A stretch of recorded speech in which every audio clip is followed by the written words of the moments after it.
ಎಲ್ಲರಿಗೂ ನಮಸ್ಕಾರ ರೀ. ನಾನಿವತ್ತು ಮೊನ್ನೆ ಲಾಸ್ಟ್ ವಿಡಿಯೋದಲ್ಲಿ ಹಾಕಿದಂಥ ಕಟ್ಟಿಂಗ್ ವಿಡಿಯೋದದ್ದು ಸ್ಟಿಚಿಂಗ್ ವಿಡಿಯೋ ತೋರಿಸಾತೀನಿ. ಇದಕ್ಕೆ ನಾನು ಕ್ಯಾನ್ವಾಸನ್ನು ಯೂಸ್ ಮಾಡೀನಿ ನೋಡಿರಿ. ಎಲ್ಲ ರೆಡಿ ಮಾಡಿ ಇಟ್ಕೊಂಡಿನಿ ರೀ ನಾನು. ಕ್ಯಾನ್ವಾಸ್ ಇದು ಲೈನಿಂಗ್ ಬಟ್ಟೆನ ಮೇನ್ ಫ್ಯಾಬ್ರಿಕ್ ಎಲ್ಲ ಅಟ್ಯಾಚ್ ಮಾಡಿಕೊಂಡು ನೆಕ್ಕನ್ನು ರೆಡಿ ಮಾಡ್ಕೊಂಡು ಇಟ್ಕೊಂಡಿನಿ. ನಾನು ಇದ್ರದ್ದು ನೆಕ್ಕಿನ ಕಟ್ಟಿಂಗ್ ಎಲ್ಲ ನಿಮಗೆ ಕಟ್ಟಿಂಗ್ ವಿಡಿಯೋದಾಗ ಹಾಕೀನಿ.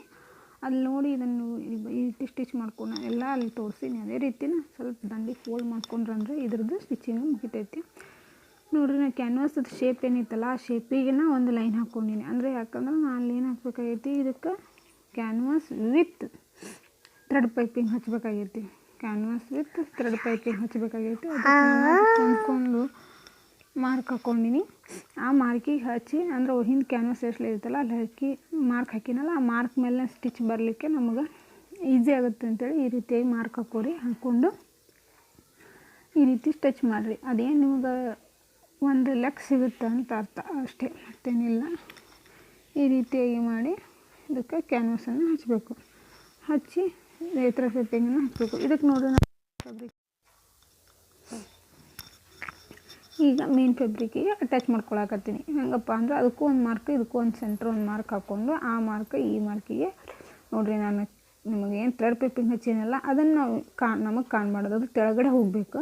ಈ ಕ್ಯಾನ್ವಾಸ್ ಏನು ಇರ್ತೈತಲ್ಲ ಅದು ಮ್ಯಾಲೆ ಬರಬೇಕು ನೋಡಿರಿ. ನಾನು ಈಗ ತೋರಿಸಿದ್ನಲ್ಲ ಕ್ಯಾನ್ವಾಸ್ ನೋಡಿ, ಮ್ಯಾಗ ಕ್ಯಾನ್ವಾಸದ್ದು ಮ್ಯಾಲೆ ಬರತ್ತೆ, ಥ್ರೆಡ್ ಪೈಪಿಂಗ್ ತೆಳಗೆ ಹೋಗೈತಿ. ಈ ರೀತಿಯಾಗಿ ಇಟ್ಕೊಂಡು ನೀವು ಅಟ್ಯಾಚ್ ಮಾಡಬೇಕು. ಅಂದ್ರೆ ನಿಮ್ಮ ಥ್ರೆಡ್ ಪೈಪಿಂಗ್ ಹೊರಗೆ ಬರುತ್ತೆ. ಇಲ್ಲ ಅಂದ್ರೆ ಥ್ರೆಡ್ ಪೈಪಿಂಗ್ ಸ್ಟಿಚ್ ಆದಮೇಲೆ ಹೊರಗೆ ಬರೋಂಗಿಲ್ಲ, ಒಳಗೆ ಹೋಗೈತಿ. ಮತ್ತು ಇದು ಕ್ಯಾನ್ವಾಸ್ ಇದು ನಮ್ಗೆ ಫಿನಿಶಿಂಗ್ ಎರಡೂ ಬರೋಂಗಿಲ್ಲ. ಈ ನೋಡಿರಿ ಈ ರೀತಿ ಸ್ಟಿಚ್ ಮಾಡಿ ನೀವು ನಾನು ಈಗ ಸದ್ಯ ತೋರಿಸ್ತೀನಿ ನೋಡಿರಿ ಅದು ಹೆಂಗೆ ನಿಮ್ಗೆ ಇದಾಗುತ್ತೆ.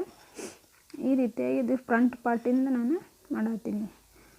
ಈ ರೀತಿಯಾಗಿ ಮತ್ತು ಅಲ್ಲಿಂದ ಒಂದು 1/4 ಇಂಚು ಅಥವಾ ಅರ್ಧ ಇಂಚಿನಷ್ಟು ಬಟ್ಟೆ ಬಿಟ್ಟು ಕಟ್ ಮಾಡಿಬಿಡ್ಬೇಕು. ಸ್ಟಿಚ್ ಹಾಕಿರ್ತಿರಲ್ಲ ಅಲ್ಲಿಂದ ಸ್ಟಿಚ್ ಎಲ್ಲ ಹಾಕಿದ ನಾನು ಎಡ್ಜ್ ಕರೆಕ್ಟ್ ಕ್ಯಾನ್ವಾಸದ ಎಡ್ಜಿಗೆ ಹಾಕೀನಿ.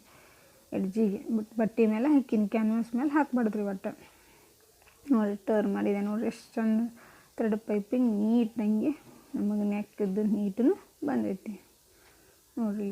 ಎರಡೂ ಇದಕ್ಕೆ ಅವರು ಬ್ರಾಡ್ ವಿ ಶೇಪ್ ಹೇಳಿದ್ರು. ನಿಮ್ಮ ಕಟ್ಟಿಂಗ್ ವಿಡಿಯೋದೊಳಗೆ ಹೇಳಿದ್ದು ನಾನು ಬ್ರಾಡ್ ವಿ ಶೇಪು ಮತ್ತು ಡೀಪೂ ಬೇಕಂತ ಹೇಳಿದರು. ಡೀಪೂ ಪ್ಲಸ್ ಬ್ರಾಡ್ ಎರಡೂ ಹೇಳಿದರು. ನೀವು ಇದಕ್ಕೆ ಯಾವುದೇ ಟೈಯನ್ನು ಮಾಡಿಲ್ಲ, ಯಾವುದೇ ಹಿಂದೆ ಕಸಿಯನ್ನು ಕಟ್ಟಿಲ್ಲ, ವಿದೌಟ್ ಕಸಿ ಕಟ್ಟಲಾರ್ದು ಮಾಡೀನಿ. ಯಾವುದೇ ಶೋಲ್ಡ್ರ್ ಡ್ರಾಪ್ ಹಾಕಿಲ್ಲ ನೋಡಿರಿ. ನೀವು ಇಲ್ಲಿ ಬರುವಂತ ಹೇಳುವಂಥ ಟ್ರಿಕ್ಸನ್ನು ಯೂಸ್ ಮಾಡಿದ್ರೆ ಅಂದ್ರೆ ನಿಮ್ಗೆ ಈಸಿ ಆಗುತ್ತೆ. ಈ ನನ್ನ ಕ್ರಾಸ್ ಪಟ್ಟೆ ಇರುತ್ತಲ್ಲ ಅವನ್ನ ಅಟ್ಯಾಚ್ ಮಾಡ್ಕೊಳಕತ್ತೀನಿ. ಎರಡೂ ಅಟ್ಯಾಚ್ ಮಾಡಿಕೊಂಡು ಈ ರೀತಿ ಅಟ್ಯಾಚ್ ಮಾಡ್ಕೊಳ್ಳಿ. ನೀವು ಶೋಲ್ಡರ್ ಡ್ರಾಪ್ ಆಗಬಾರ್ದು ಅಂದ್ರೆ ಕೆಲವೊಂದು ಟ್ರಿಪ್ಸ್ ಇದಾವೆ, ಅವನ್ನೆಲ್ಲ ನೀವು ಕೇಳ್ಕೊಂಡು ಟ್ರಿಕ್ಸ್ ಯೂಸ್ ಮಾಡಿಕೊಂಡು ಮಾಡಿದ್ರಂದ್ರೆ ಯಾವುದೇ ಶೋಲ್ಡರ್ ಡ್ರಾಪ್ ಆಗೋಂಗಿಲ್ಲ, ಆರ್ಮೋಲ್ ರಿಂಕಲ್ಸ್ ಬರೋಂಗಿಲ್ಲ. ಬ್ರಾಡ್ ಇಟ್ಟಿನ ಕರೆ ಯಾವುದೇ ರಿಂಕಲ್ಸ್ ಮಾತ್ರ ಬಂದಿಲ್ಲ, ಮತ್ತು ಶೋಲ್ಡರ್ ಡ್ರಾಪ್ನೂ ಆಗಿಲ್ಲ.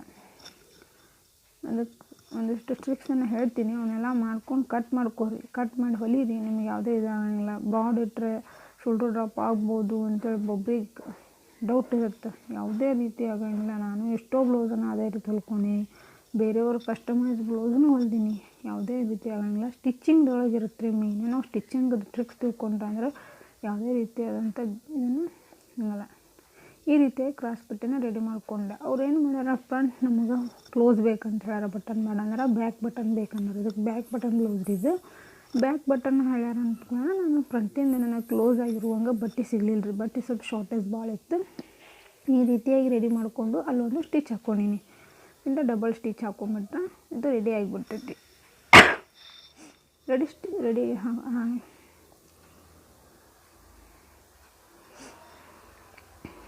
ಡಬಲ್ ಸ್ಟಿಚ್ ಹಾಕಬೇಕಲ್ಲಿ. ಡಬಲ್ ಸ್ಟಿಚ್ ಹಾಕ್ಕೊಂಡು ಈ ರೀತಿಯಾಗಿ ಬಟ್ಟೆಯನ್ನು ನಾಳೊಂದು ಈ ರೀತಿಯಾಗಿ ಮೇಲಿಂದ ಎರಡು ಅಂದರೆ ಲೈನಿಂಗ್ ಅದು 2 ಪೀಸ್ ತೊಗೊಂಡಿರ್ತೀನಿಲ್ಲ ನಾನು, ಅದಕ್ಕೆ ಅದು ಕೂಡಿಸಿ ಒಂದು ಸ್ಟಿಚ್ ಹಾಕಿದೆ ಆ ಕಡೆ. ಯಾಕಂದ್ರೆ ಬಟ್ಟೆ ಸಿಂಥೆಟಿಕ್ ಟೈಪ್ ಇತ್ತಲ್ರಿ, ಇದು ಆ ಕಡೆ ಬಟ್ಟೆ ಭಾಳ ಸರ್ದಾಡೋ ಚಾನ್ಸ್ ಇರ್ತೈತಂತ ಈ ರೀತಿಯಾಗಿ ನಾನು ರೆಡಿ ಮಾಡಿ ಇಟ್ಕೊಂಡೆ. ಈ ರೀತಿ ಮಾಡಿ ಇಟ್ಕೊಂಡಿದ್ರೆ ನಿಮಗೆ ಸ್ಟಿಚಿಂಗ್ ಮಾಡಬೇಕಾದ್ರೆ ಆ ಕಡೆನೂ ಗೋಜ್ ಬೇಕಾಗೋದಿಲ್ಲ ನೋಡಿರಿ. ಯಾವುದೇ ನಾವು ಡಾಟ್ರಿ ಬೇಕಾದ್ರೆ ಈ ರೀತಿಯಾಗಿ ಸ್ಟಿಚ್ ಹಾಕೋರಿ ನೀವು.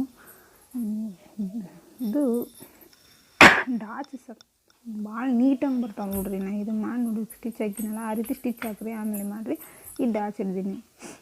ಡಾಚ್ ಹಿಡಿದು ಎರಡೂ ಕಡೆ ಡಾಚ್ ಹಿಡಿಬೇಕು. ಎರಡೂ ಕಡೆ ಡಾಚ್ ಹಿಡಿದು ನೋಡಿರಿ ಎಷ್ಟು ಸೈಜ್ ಐತೆ ಅಷ್ಟೇ ಸೈಜನ್ನು ಈ ಕಡೆನೂ ಮಾಡಿಕೊಂಡು ಒಂದು ಮೇಲಿಂದನೂ ಡಾಚ್ ಹಿಡ್ದೀನಿ. ಅಲ್ಲಿನೂ ಡಾಚ್ ಹಿಡಿದು ಈ ರೀತಿಯಾಗಿ ಮಾರ್ಕ್ ಹಾಕ್ಕೋಬೇಕು.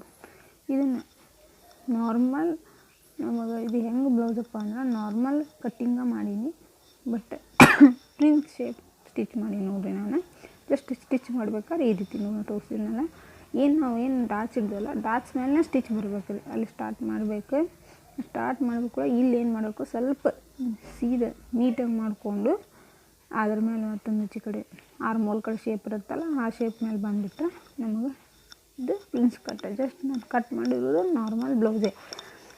ಜಸ್ಟ್ ಒಂದು ಸ್ಟಿಚ್ ಸೆಂಟ್ರ್ ಸ್ಟಿಚ್ ಹಾಕಿಲ್ಲ ನಾನು, ಜಸ್ಟ್ ಎರಡೇ ಡಾಚ್ ಹಿಡ್ದೀನಿ. ನೋಡಿರಿ ಎಷ್ಟು ಚಂದ ಕಪ್ಸ್ ಮಾತ್ರ ಸಕ್ಕತ್ತಾಗಿ ಬಂದವ್ರಿ, ನೀಟಾಗಿ ಬಂದವು. ನಾವು ಏನು ಅದನ್ನು ಫಸ್ಟ್ ಒಂದು ಇದ್ರ ಮೇಲೆ ಸ್ಟಿಚ್ ಹಾಕಿದ್ವಲ್ಲ ಆ ರೀತಿ ಸ್ಟಿಚ್ ಹಾಕಿ ನೀವು ಮಾಡಿರಿ, ಭಾಳ ನೀಟಾಗಿ ಬರುತ್ತೆ.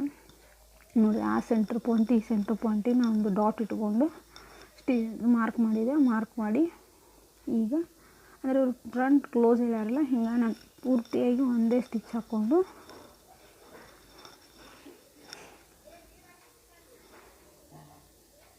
ಎರಡೂ ಕಡೆ ಸೇಮ್ ಆಗಿ ಇದನ್ನು ಮಾಡಬೇಕು.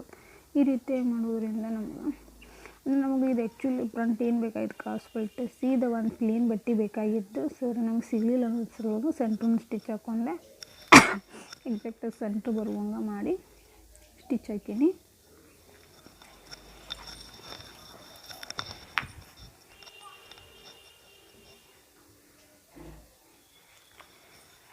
ಈ ರೀತಿಯಾಗಿ ಮತ್ತು ಒಳಗಡೆ ಮಾಡಿ ನಮಗೆ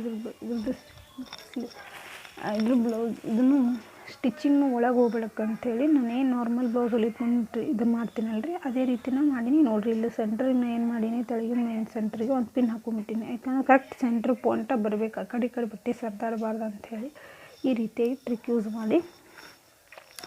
ಅಂದರೆ ಟ್ರಿಕ್ ಅನ್ನೋದಕ್ಕಿಂತ ಎಷ್ಟು ನೀಟಾಗಿ ಕರೆಕ್ಟಾಗಿ ಸ್ಟಿಚ್ ಹಾಕ್ತೀವಲ್ಲ ಬ್ಲೌಸಿನ ಫಿನಿಶಿಂಗೂ ನೀಟಾಗಿ ಬರುತ್ತೆ.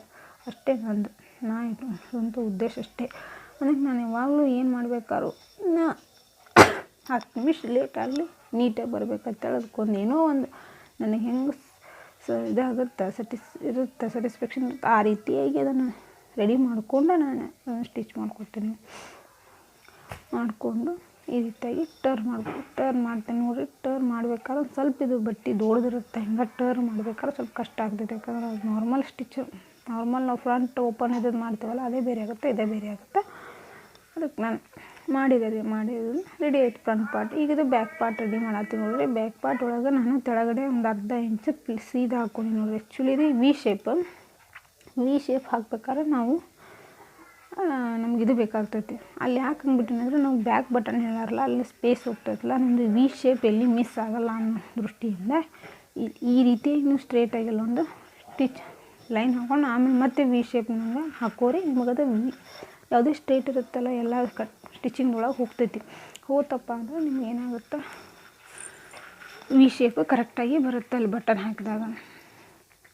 ನೋಡಿರಿ ಈಗ ನಾನು ಬ್ಯಾಕ್ ಓಪನ್ ಹೇಳೋದ್ರಿಂದ ಇಲ್ಲಿ ಓಪನ್ ಕಟ್ ಮಾಡಿಕೊಂಡು ಎಲ್ಲ ಇದು ಹಚ್ಕೊಂಡ್ಮೇಲೆ ಥ್ರೆಡ್ ಪೈಪಿಂಗ್ ಹಚ್ಕೊಂಡ್ಮೇಲೆ ಇದು ಮಾಡಿ ನೋಡಿರಿ ಕ್ಯಾನ್ವಾಸ್ ಮೇಲೆ ಬರುವಂಗೆ ಹಚ್ಕೋಬೇಕು. ಥ್ರೆಡ್ ಪೈಪಿಂಗ್ ಏನು ಹಚ್ಚಿದ್ವಲ್ಲ ನಾವು ಹಿಂಗೆ ಅದು ತೆಳಗಡೆನೇ ಹೋಗಬೇಕು, ಅಂದ್ರೆ ನಮ್ಮದು ಕರೆಕ್ಟಾಗಿ ಬರ್ತೈತಿ. ನೋಡಿರಿ ಈ ರೀತಿಯಾಗಿ ಕಟ್ ಮಾಡ್ಕೋಬೇಕು. ಸೇಮ್ ನಾವು ಫ್ರಂಟ್ ಪಾರ್ಟಲ್ಲಿ ಏನು ಮಾಡಿದ್ವಲ್ಲ ಅದೇ ಟ್ರಿಕ್ಸೇ, ಜಸ್ಟ್ ನಾ ಇಲ್ಲೊಂದು ತೆಳಗೆ ಅರ್ಧ ಇಂಚ್ ಏನು ಸ್ಟ್ರೇಟಾಗಿ ಹಾಕಿ ಮತ್ತು ವಿ ಶೇಪ್ ಹಾಕಿದ್ನಲ್ಲ ಆ ರೀತಿ ಮಾಡಿದ್ರಿ ಅಂದರೆ ವಿ ಶೇಪ್ ಔಟ್ ಆಗಲ್ಲ. ಡಿಸೈನ್ ವಿ ಶೇಪಾಗಿ ಎಕ್ಸಾಕ್ಟಾಗಿ ಬರುತ್ತೆ. ಬ್ಯಾಕ್ನು ವಿ ಶೇಪ್ ಹೇಳ್ಯಾರ, ಬ್ರಾಡ್ ವಿ ಶೇಪ್ ಡೀಪ್, ಫ್ರಂಟ್ನು broad V shape deep neck, ಎರಡು ಕಡೆನೇ ಅದೇ ಹೇಳಿದ್ದಾರೆ ಅವರು. ಈ ರೀತಿಯಾಗಿ ನಾನು ಹಚ್ಕೊಂಡು ಬ್ಯಾಕ್ ಪಾರ್ಟನ್ನ ರೆಡಿ ಮಾಡಿಕೊಂಡೆ. ಎರಡೂ ಕಡೆ ಅದೇ ರೀತಿ ಮಾಡಿಕೊಂಡು ಡಾಚನ್ನು ಹಿಡಿದು ಬೆಂಡ್ ಪಟ್ಟೆನ ಕೊಟ್ಟೆ. ಒಂದು ಎಲ್ಲ ವಿಡಿಯೋನೂ ತೋರಿಸಿದ್ರೆ ನಂಗೆ ಲೆಂದಿ ಆಗುತ್ತೆ ಅಂತೇಳಿ ನಾನು ಇಂಪಾರ್ಟೆಂಟ್ ಏನು ನಿಮಗೆ ಬೇಕಾಗುತ್ತೆ ಅಷ್ಟನ್ನು ಮಾಡ್ಕೊಂಡೀನಿ. ಜಸ್ಟ್ ಇದು ಅವರು ಸ್ಲೀವಿಗೂ ಒಂದು ಡಿಸೈನ್ ಹೇಳಿದ್ರು ನೋಡಿರಿ, ವಿ ಶೇಪ್ ಹೇಳಿದ್ರು. ಇದು ಕಟ್ಟಿಂಗ್ ವಿಡಿಯೋ ಒಂದು ಸ್ವಲ್ಪ ಮಿಸ್ ಆಗಿದ್ದಾರೆ, ಸಾರಿ ಫ್ರೆಂಡ್ಸ್. ವಿ ಶೇಪ್ ಹೇಳಿದ್ರು ಅವರು. ನಾನು ಡಬಲ್ ಫೋಲ್ಡ್ ಮಾಡಿ ವಿಡ್ತಿಗೆ 1.5 ಇಂಚು ಹೈಟಿಗೆ 3 ಇಂಚ್ ತೊಗೊಂಡು ಕಟ್ ಮಾಡೀನಿ. ವಿಡ್ತಿಗೆ 1.5 ಇಂಚು ಡಬಲ್ ಇದು ಇಡಬೇಕು, ಡಬಲ್ ಬಟ್ಟೆ ಇಡಬೇಕು. ನಾವು ಹೆಂಗೆ ಸ್ಲೀವ್ ಶೇಪ್ ಹಾಕ್ತಿರ್ತಲ್ಲ ಆ ಟೈಪ್ ಇಟ್ಕೊಂಡು 1.5 ಇಂಚು ಅಗಲಿಗೆ ಹೈಟಿಗೆ 3 ಇಂಚ್ ಇಟ್ಟು ವಿ ಶೇಪ್ ಮಾರ್ಕ್ ಹಾಕ್ಕೊಂಡು ಕಟ್ ಮಾಡೀನಿ. ಅವ್ರು ಈ ಸ್ಲೀವ್ ಸೆಂಟ್ರೆ ವಿ ಶೇಪ್ ಬರಬೇಕಂತೇಳಿ ಹೇಳಿದ್ರು. ಈ ರೀತಿಯಾಗಿ ವಿ ಶೇಪ್ ಇಟ್ಕೊಂಡು ಮಾಡಿದೆ. ಅದಕ್ಕೂ ನಾನು ಇದಕ್ಕೆ ಥ್ರೆಡ್ ಪೈಪಿಂಗ್ ಕೊಡತ್ತೀನಿ. ಸ್ಲೀವಿಂದ ಎಡ್ಜಿಗೆ ಥ್ರೆಡ್ ಪೈಪಿಂಗ್ ಕೊಟ್ಟು ಸ್ಟಿಚ್ ಮಾಡತ್ತೀನಿ. ಅದೇನು ಥ್ರೆಡ್ ಪೈಪಿಂಗ್ ಹಚ್ಚಿವಲ್ಲ ಅದು ಕೆಳಗಡೆನೇ ಹೋಗ್ಬೇಕು ರೀ. ನಾವು ಯಾವಾಗಲೂ ಥ್ರೆಡ್ ಪೈಪಿಂಗ್ ಎಲ್ಲೇ ಯೂಸ್ ಮಾಡಿರಿ, ನೀವು ಯಾವುದೇ ಡಿಸೈನ್ ಯೂಸ್ ಮಾಡಿದ್ರು ಥ್ರೆಡ್ ಪೈಪಿಂಗ್ ಯಾವಾಗಲೂ ಕೆಳಗಡೆ ಹೋಗ್ಬೇಕು. ಇನ್ವಿಸಿಬಲ್ ಥ್ರೆಡ್ ಪೈಪಿಂಗಿಗೆ ಥ್ರೆಡ್ ಪೈಪಿಂಗ್ ಕೆಳಗಡೆ ಹೋಗುವಂಗೆ ಮಾಡಿ ಅದೇನು ಸ್ಟಿಚ್ ಹಾಕಿರ್ತೀವಲ್ಲ ಅದ್ರ ಮೇಲೇ ಸ್ಟಿಚ್ ಹಾಕೋತಾ ಬರಬೇಕು. ನಮ್ಗೆ ಹೆಂಗೆ ಸಿಗುತ್ತೆ ರೀ ಗ್ರಿಪ್, ಎಲ್ಲಿ ಹಾಕ್ಬೇಕು ಸ್ಟಿಚ್ ಅನ್ನೋದು ಒಂದು ಸ್ಟಾರ್ಟಿಂಗ್ ಇದ್ದವ್ರಿಗೆ ಒಂದು ಸ್ವಲ್ಪ ಇದು ಅನಿಸುತ್ತೆ. ಅದ್ರ ಏನಿರುತ್ತಲ್ಲ ಅದೇ ಸ್ಟಿಚ್ ಮೇಲೆ ನೀವು ಹಾಕಬೇಕು. ನೋಡಿರಿ ಅದನ್ನು ನಾನು ವಿ ಶೇಪ್ ಎಲ್ಲ ಇದ್ರದ್ದು ಸ್ಲೀವಿಂದು ಡಿಸೈನ್ ಏನು ಮಾಡೀನಲ್ಲ ಅದನ್ನು ಕರೆಕ್ಟಾಗಿ ಟರ್ನ್ ಮಾಡಿಕೊಂಡ್ರೆ ಟ್ರಿಮ್ಸ್ ಮಾಡ್ಕೊಂಡೆ ನಾನು ರೀ. ಯಾಕಂದರೆ ಎಡ್ಜಸ್ ಅದಾವೆ ಇದ್ರೊಳಗೆ, ಹಿಂಗಾಗಿ ಕಾರ್ನರ್ಸಿಗೆ ಎಲ್ಲ ಕಡೆ ಎಲ್ಲ ನಾನು ಏನು ಮಾಡೀನಿ ಕಟ್ ಮಾಡಿಕೊಂಡು ಟರ್ನ್ ಮಾಡಿದೆ. ಈ ರೀತಿಯಾಗಿ ವಿ ಶೇಪ್ ಬಂತು ಇದು. ಅದನ್ನು ಸ್ವಲ್ಪ ಅಗಲನೇ ಮಾಡಿರಿ ಅಂತ ಹೇಳಿದ್ರು ಅವರು. ಹಿಂಗಾಗಿ ಬ್ರಾಡಾಗೆ ಮಾಡಿರಿ ಅಂತ ಹೇಳಿದ್ರು. ನೋಡಿರಿ ಈ ರೀತಿಯಾಗಿ ಸ್ಲೀವ್ ರೆಡಿ ಆಯಿತು. ಇದೇ ರೀತಿ ಎರಡೂ ಸ್ಲೀವ್ನೂ ರೆಡಿ ಮಾಡ್ಕೊರಿ. ರೆಡಿ ಮಾಡ್ಕೊಂಡು ಸೇಮ್ ಕಟ್ಟಿಂಗ್ ಸೇಮ್ ಸ್ಟಿಚಿಂಗ್ ಇದೇ ರೀತಿಯಾಗಿ ಎರಡು ಇದನ್ನು ರೆಡಿ ಮಾಡಿಕೊಂಡು ಔಟ್ಲೈನಿಗೆ ಸುತ್ತಲೂ ದೊಡ್ಡ ಹೊಲಿಗೆ ಇಟ್ಟು ಫಿಟ್ ಇದು ಮಾಡ್ಕೊಂಡ್ರೆ ನಿಮ್ಮದು ಸ್ಲೀವ್ ರೆಡಿ ಆಗ್ತೈತಿ. ನಾನು ಕಟ್ಟಿಂಗ್ ಒಳಗೆ ಬ್ಯಾಕ್ ಇದ್ರದ್ದು ಅಷ್ಟೇ ತೋರಿಸ್ತೀನಿ ನಿಮಗೆ. ಬ್ಯಾಕ್ ಸ್ಲೀವಿನ ಬ್ಯಾಕ್ ಶೇಪ್ ಅಷ್ಟೇ ಕಟ್ ಮಾಡೀನಿ, ಫ್ರಂಟ್ ಮಾಡಿಲ್ಲ. ನಾನು ಏನು ಸ್ಟಿಚ್ ಆದಮೇಲೆ ಬ್ಯಾಕ್ ಫ್ರಂಟ್ ಎರಡೂ ಸರಿಯಾಗಿ ಮಾಡಿ ಚಿಟ್ಟು ಒಂದು ಗುಂಪಿನ ಹಾಕ್ಕೊಂಡು ಶೇಪನ್ನು ಯೂಸ್ ಮಾಡಿ ಕಟ್ ಮಾಡೀನಿ. ಇದ್ರದ್ದು ವಿಡಿಯೋ ಯಾಕೆ ಹಾಕಿಲ್ಲ ಅಂದ್ರೆ ಅದೇ ಲೆಂದಿ ಪ್ರಾಬ್ಲಮ್ಮು, ಮತ್ತು ಎಲ್ಲರೂ ನೋಡೋಕ್ಕಿದಾಗಲ್ಲ, ಇಂಪಾರ್ಟೆಂಟ್ ಇರೋದು ಅಷ್ಟೇ ಹಾಕಿನಿ.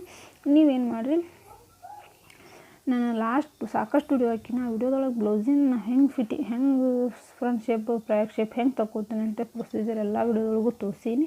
ನೀವು ಅಲ್ಲಿ ನೋಡಿ ಅದೇ ರೀತಿಯೇ ಇದರೊಳಗೆ ಮಾಡಿದ್ರು ಓಕೆ ಆಗುತ್ತೆ.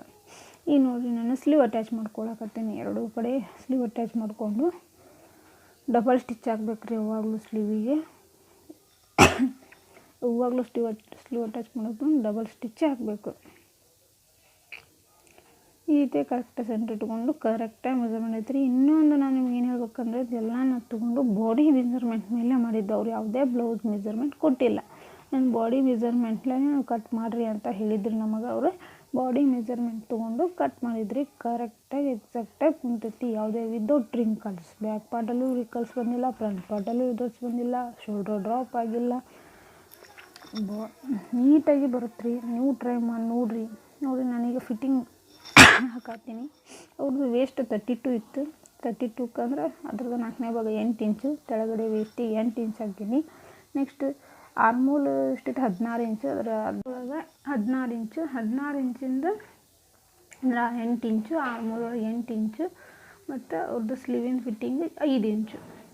3 ಪಾಯಿಂಟ್ ಹಾಕ್ಕೊಂಡು ನಾವು ಸ್ಟ್ರೈಟಾಗಿ ಒಂದು ಸ್ಟಿಚ್ ಹಾಕ್ಕೊಂಡ್ರೆ ಇದ್ರ ಫಿಟ್ಟಿಂಗು ಮುಗೀತು ನೋಡಿರಿ.